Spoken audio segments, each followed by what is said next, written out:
Hi friends, காளகஸ்திக்கு போகலாம் அப்படின்னு ரொம்ப நாளாக பிளான் பண்ணி அதுக்கு இன்னைக்கு கிளம்பியாச்சு.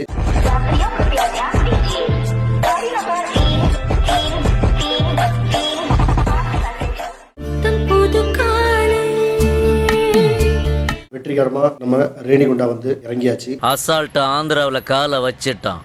இனி நடக்க போற விபரீதங்களுக்கு நான் பொறுப்பு இல்லை.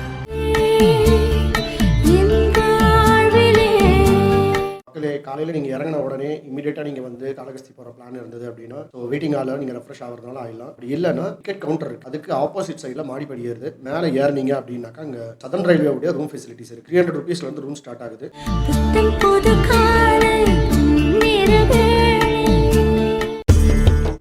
காலையில் குளிச்சு ரெடி ஆயாச்சு. அவ்வளோதான், இதுக்கப்புறம் நம்ம ஸ்டாப் பண்ணுறதுக்கு எதுவுமே கிடையாது. ரைட்டாக காளகஸ்தி தான். ரேணிகுண்டா பஸ் ஸ்டாண்ட் போயிட்டு அங்கேருந்து பஸ் பிடிச்சி நம்ம காளகஸ்தி வந்து சேர்ந்தாச்சு.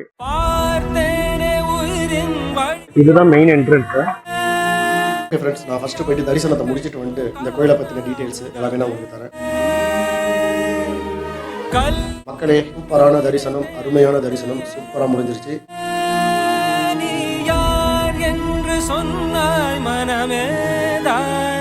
ஃபர்ஸ்ட் வந்து பாதாள விநாயகர் இருப்பாரு. சூப்பரா போயிட்டு பாதாள விநாயகரை தரிசனம் பண்ணிடுங்க. இது வந்து பாத்தீங்கன்னாக்கா பஞ்சபூத ஸ்தலத்துல வாயுலிங்கம், அதாவது காற்று.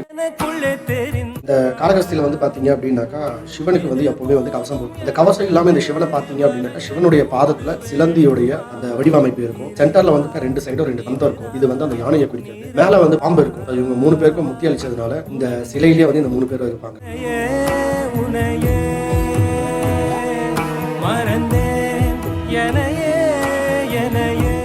உள்ள கோயிலில் வந்து தரிசனம் பண்ணும்போது எனக்கு திடீர்னு ஒரு ஐடியா ஒன்று இருந்தது. வாயு ஸ்தலம் வந்துட்டோம், இருக்கிற பஞ்சபூத ஸ்தலத்தில் பேலன்ஸ் இருக்கிற 4 பேரையும் மேக்ஸிமம் ஒரு 2 நாளில் பிளான் பண்ணி பார்த்துக்கலாம் அப்படின்ட்டு தோணுச்சு. அதனால நம்ம இதை அப்படியே வந்து ஒரு பஞ்சபூத ஸ்தல ட்ரிப்பாக பிளான் பண்ணிக்கலாம். நம்ம பஞ்சபூத ஸ்தலத்தையும் ஃப்ரீ டிரான்ஸ்போர்ட்டில் 2 நாளில் சுற்றி பார்க்க போகிறோம்.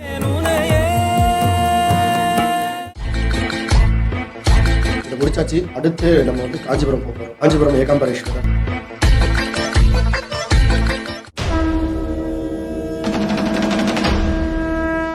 காஞ்சிபுரம் வந்து இறங்கிட்டோம். இப்போ நேராக வந்து ஏகாம்பரேஸ்வரர் கோயில், ஏன்னா 12 மணி இருக்கிற கோயில் திறந்துருப்பாங்க, தரிசனம் பண்ணிடலான்னு சொல்லிட்டு கிளம்பிட்டேன்.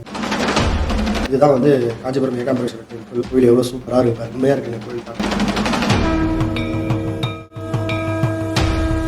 இந்த கோயிலோட ஸ்பெஷல் என்ன அப்படின்னு கேட்டிங்கன்னா, லிங்கம் மண்ணால் உருவாக்கப்பட்ட லிங்கம்.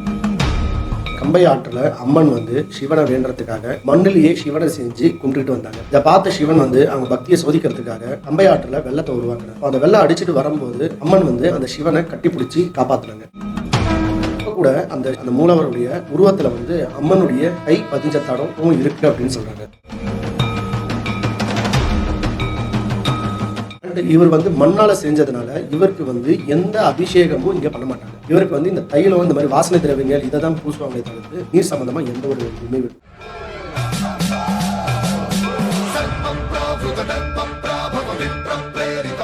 அண்ட் இந்த கோயில இன்னொரு ஸ்பெஷலான ஒரு விஷயம் வந்து இந்த கோயிலோட ஸ்தல விருட்சம் மாமரம்.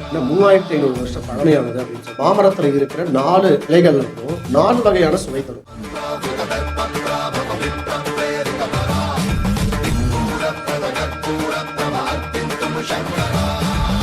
शिव शंकर हर हर शंकर जय जय शंकर दिगिरारा प्रियतांडव शंकर प्रकट शुभंकर प्रलय भयंकर दिगिरारा.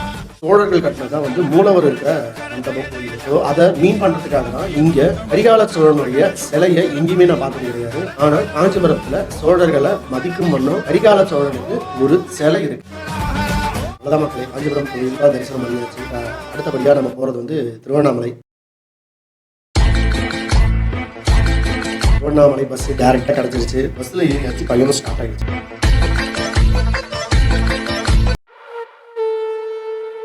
திருவண்ணாமலை வந்து இறங்கிட்டோம்.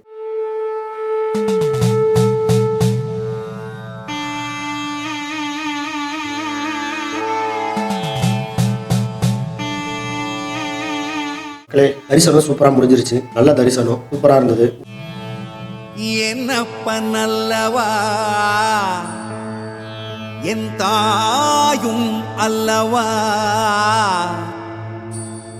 என்னப்பன் அல்லவா என் திருவண்ணாமலையில வந்து அருணாச்சலேஸ்வரர் இருக்காரு. அடிமுடி இல்லாத ஆனந்த ரூபன். விஷ்ணுவுக்கும் பிரம்மாவுக்கும் யார் பெரியவங்க அப்படின்ட்டு ஒரு பெரிய வாக்குவாதம் நடந்தது. அந்த வாக்குவாதத்துல வந்து 2 பேரும் சேர்ந்து சிவன் கிட்ட போய் கேட்டாங்க யாருன்ட்டு. அதுக்கு சிவன் வந்து என்ன சொன்னார், ஜோதி வடிவா இருக்கிறேன், என்னுடைய அடியையும் முடியையும் யாரு கண்டுபிடிக்கிறீங்களோ அவங்க தான் பெரியவங்க அப்படின்ட்டு சொன்னாராமா. அடினாக்கா பாதம், முடினாக்கா தலை. உடனே திருமால் வந்து வராக ரூபம் எடுத்து பள்ளம் நோண்டி அவரு அடியை தேடி கிளம்பிட்டாரு. பிரம்மர் என்ன பண்ணாரு அப்படின்னாக்கா அன்னப்பறவையா மாறி முடியை தேடி பறக்க ஆரம்பிச்சிட்டாரு. 2 பேரும் வந்துட்டாங்க ரிட்டர்ன். பிரம்மன் கிட்ட கேக்குறாங்க, என்னுடைய முடியை பாத்தியா அப்படின்னு. ஓ, நான் பார்த்தனே.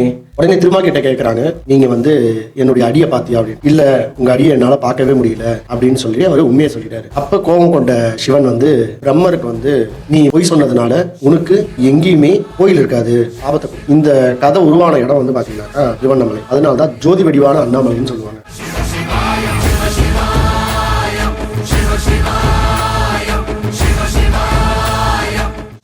பௌர்ணமியில வந்து நிறைய பேர் கிரிவலம் போவாங்க. ஏன்னா இது வந்து இயற்கை மூலிகள் வந்து நிறைய இருக்கிற மலை. ஏகப்பட்ட சித்தர்கள், முனிவர்கள் எல்லாமே வந்து இன்னமும் காலங்காலமா அங்க வாழ்ந்துட்டு இருக்காங்க அப்படின்னு. ஸோ இந்த பௌர்ணமி காலத்துல அந்த இடத்துல கிரிவலம் வந்தாக்கா நிறைய நன்மைகள் நடக்குது அப்படின்றதுனால ஏகப்பட்ட மக்கள் வந்து பௌர்ணமிக்கு கிரிவலம் வந்தாங்க.